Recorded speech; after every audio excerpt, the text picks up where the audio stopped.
बिस्मिल्लाहिर्रहमानिर्रहीम अस्सलाम वालेकुम दोस्तानो चरته چې وایي ښاد او آباد اوسئ. سلامونه ټولو ته. ما ملګرو ته زه نو میسیجونه کړي چې سلام سنت دی بالکل. ټولو ملګرو ته السلام علیکم. نن درې ټاپک، یو خو چې اف سی هډ کوارټر پېښور کې حمله شوې ده دی باندې، او بل چې کوم دي سره د پاک افغان مذاکرات یا معامله چې کوم طرف ته ځي په دې حوالې سره ورسره یورپین پارلیمنټیرین چې کوم افغانستان په حواله خبر راغلی دی دا باندې هم لږ خبره وکړو، او بیا پاکستان تحریک انصاف ته چې کومه ماته میلاو شوه، بیا خاص کر په خپل هوم ګراوند باندې او داسې سیټي بایللی دی چې یقینا چې ډېر سنو چې یقینا اوس داندلي یا الزاماتو خبرې خو عام کیږي، خو خبره په دې باندې کوو چې اصل صورتحال دی څه. اول وزم د تحریک انصاف نه سٹارټ واخلو چې تحریک انصاف چې کوم خپل سیټونه د ضمني انتخاباتو کې ان او بیا ناسې پنجاب کې کا واخلي صوبایي، خو پنجاب چلو موږ وایو چې هلته مریم نواز یا پنجاب کې حکومت د پی ټی آی اصل څوک دوره نشته، خو په خپل خیبر پښتونخوا کې هریپور سیټ او بیا داسې سیټ چې د عمر ایوب لکه جدي پشتي سیټ او مضبوط کینډیډیټ د عمر ایوب په ځای باندې چې کوم خپل کورودانې ته یا نورو ته خپل هغه ترجیح ورکړې ده. یو خو تحریک انصاف خپل په دې منشور باندې هم چې ماما چاچا او خپل کسانو ته ورکوي، په دې باندې خپل څونه وژل کېږي، خو بیا هم دا مضبوط سیټ او بیا خیبر پښتونخوا حکومت کې او بیا خپل زورنې سره دغه سیټ چې کوم بایللی دی، یقینا چې تحریک انصاف اوس په ټولو باندې وایي چې موږ ګټه کړې ده، خو موږ سره داندلي شوي ده، او دا داندلي الزام خو پاکستان کې هر یو چې کوم ګوند وي هغه اوچتوي. اوس ګورو مخته چې هغې کم فورم باندې ځي احتجاج کوي، خو بهرحال بایللي ده ټول چې کوم سیټونه وو پنجاب کې هم او هریپور سیټ هم دغه تحریک انصاف لاس نه خپل سیټونه لاړه. نو اوس مخکې ته تحریک انصاف ته یو پیغام هم دی چې مخکې الیکشنو کې یا مخکې دا شانتې انتخاباتو کې به هغې ډېر خیال کوي چې اوس به کوي څه. بهرحال د تحریک انصاف باندې دا شی سخته ده، لکه څنګه موږ پاک افغان خبره کوو. پاک افغان کې دې وخت کې نن چې پېښور کې کومه دمکه شوې ده، حمله شوې ده، په اف سی هډ کوارټر باندې حمله شوې ده، او دغه کې ویل کېږي دا چې 3 دهشتګرد په موقع باندې چې کوم فایرنګ کې مړه کړي شوي دي، هغه سره 3 اهلکار هم شهید شوي دي په دې جنجال کې، په دې جنګ کې. خو دا 3 واړه چې کوم دي اوس وایي چې یاره دوی شناخت شوی دی، دا افغان باشنده وو. اوس خو یو الریډي که تاسو بنو صورتحال وګورئ ډېر زیات کړکېچن جنګ دی، جنوبي اضلاع سایډ باندې ډهي خان شو، ټانک شو، یا لکي مروت بنو دیز نه ډېر زیات خبرونه راځي چې راځي کې امن او امان ډېر صورتحال خراب دی،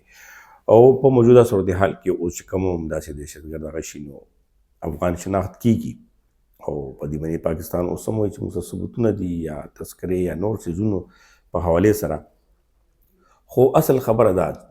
ده چې که هغه پاکستان دی او که افغانستان دی دهشتګرد وي، نو ملکونه په کار ده چې په دې حوالې سره یو ټوس حکمت عملي اختیار کړي، او دغه چې کومه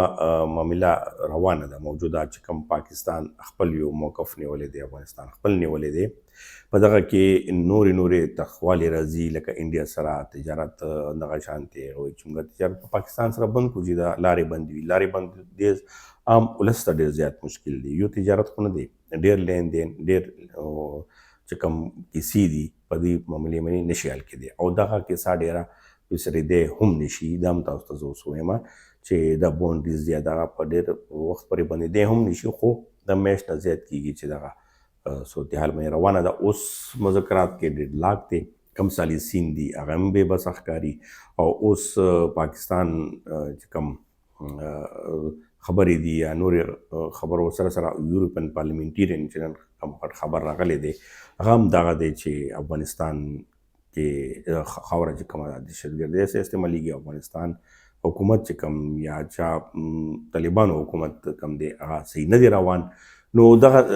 خبرې داسې نه دي، دا خبرې یقینا چې دا خبرونه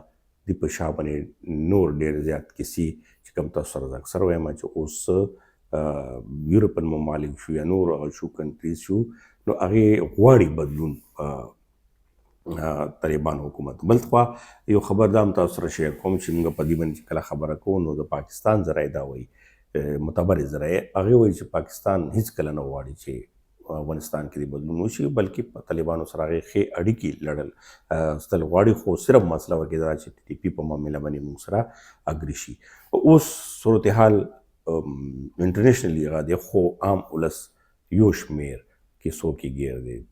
چمن بورډر وګورئ، د کویټه صورتحال ډېر زیات مشکلات، نن هم داسې بیانونه خبرونه چې په لکاو خلک چې کوم اخوا دېخوا تلل راتلل یا ډېرې معاملات دي تړلي شوي دي. بیا مریضانو ته څومره مشکلات دي. په تورخم بورډر باندې نن مړي چې کوم دي هغه هم سر کړي شوي دي. نو دغه شانتې صورتحال باندې یقینا چې ډېر تشویش خبره ده او دغه یقینا چې مونږ په دې باندې لکه دلته چې کوم مشران دي یا خبرې کوي یا پښتانه چې کوم ټولنې کوي هغو هم دغه اوسه پورې د دې بي بي سي دغه ښه دی چې اوسه یو میاشت کېږي چې اوسه پورې بورډر نه کولاو،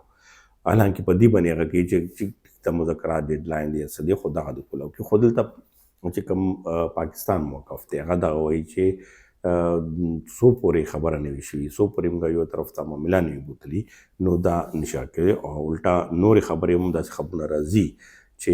اقدامات سختي دی شي. نو سختي دی کې همدغه ده چې بیا جنجال به نور زیات شي، یو طرف ته بل طرف ته نور هغه کې دی شي. نو دغه چې کوم صورتحال دی یقینا چې ډېر زیات تشویش وړ دی. دعاګانو طلبګار یو موږ هم خپل ځان ته هم، او دغه موجوده صورتحال کې هم چې دې سره ډېر زیات مسلمانان تړلي شوي دي، پښتانه تړلي شوي دي، نو دعاګانې هم لازمي کوئ، او په داسې وخت کې منفي پروپاګنډو منفي خبرونه هم ځان ساتل پکار دي چې دا معامله الله دې خیر سره یو طرف ته کړي. ډېره مننه، خوشحاله او آباد اوسئ.